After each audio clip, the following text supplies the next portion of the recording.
Hello, Berkshire Hathaway Home Services sales executives, for our video message of the week. All right, we're continuing down this path of how do we get better professionally and personally.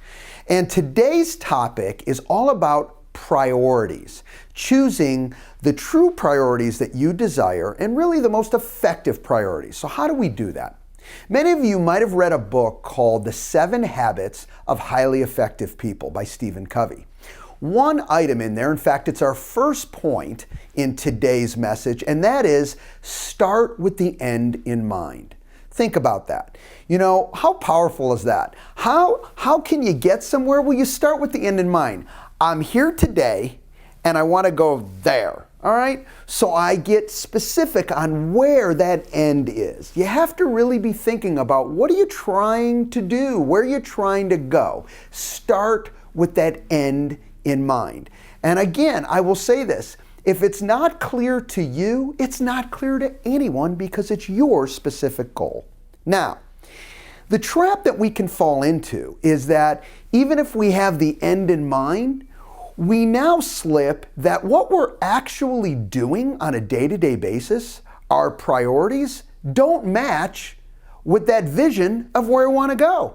So if you've taken the time and you've done it right and you've started with the end in mind, we got to go to that step 2 and make sure the priorities that we commit to, okay, and that we're saying that we desire, okay, give us the outcome that we're really looking to create. They have to match together. If they don't, even though you're clear on the end, you're going in a different direction because your actual actions are taking you somewhere else, even though that you did a great job focusing on the end in mind.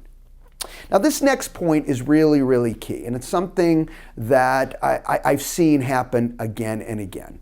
We all have to admit that we're living our priorities. What do I mean by that is? Well, that actually what you do every day, you're basically saying those are my priorities. You know, there's an exercise that we've done in the past where you write down actually what you do in a day, and then you look at them after the fact, and I tell you, those are your priorities, and you go, oh my God, I don't want those to be my priorities, okay? Well, the fact is if you do them, you're considering them a priority because we only do our priorities. Now, here's the beautiful thing. You can always change what you do. You can change the actions that you do, which can better support what you're thinking in your mind is your true priority. But here's the message. If you're doing it, you're making it a priority. So either stop doing it and do something else, or just get clarity around that point and saying, you know what? If that's where I want to go, then this actually needs to be my priority, and I'm going to stop doing these type of things and really prioritize my time. Next point today is focus on one goal at a time. Look, I promise you this, and I need a leap of faith here, that there are powerful goals that when you focus on just one, trust me, it bleeds through so many other positives. You get so many other benefits out of it. But sometimes we're the problem. We think we have to do so much more than we have to do to be successful. And the truth of it is, if you just focus to that one area and say, you know, if I do X, I've got to, here's my end in mind, I've got to commit to X production or X activities, and I stay with it, all the other positives will come along with it too.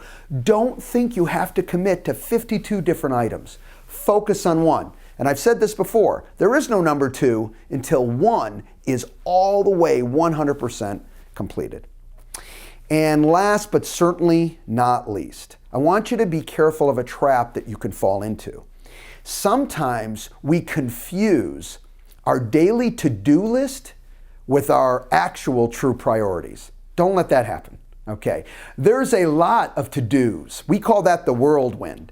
There's a lot of things that can pull us in different directions, things we didn't even expect to have to do, and now we have to do them. Those are to-dos. Do not consider those priorities. Even if they were a must get done because X happened, that's okay. They're still not our priority. We choose our priorities. All right, so if something else is a must that has to get done, great, get it done and move on, but it does not take the place of your priority. And sometimes We tell ourselves that it has to get done when really it didn't have to get done, or someone else could have done it. We just take it upon ourselves saying, no, I've got to be the one to do this. And what we end up inadvertently doing is moving away from our true priorities to end up doing a to-do list. We don't want that to happen. The whirlwind will test you. Don't fall into that trap. To-dos have to get done. Do them. But the reality of it is they never should take the place of your priorities. Have a great week, everybody. Be productive. Talk to you next week. Bye-bye.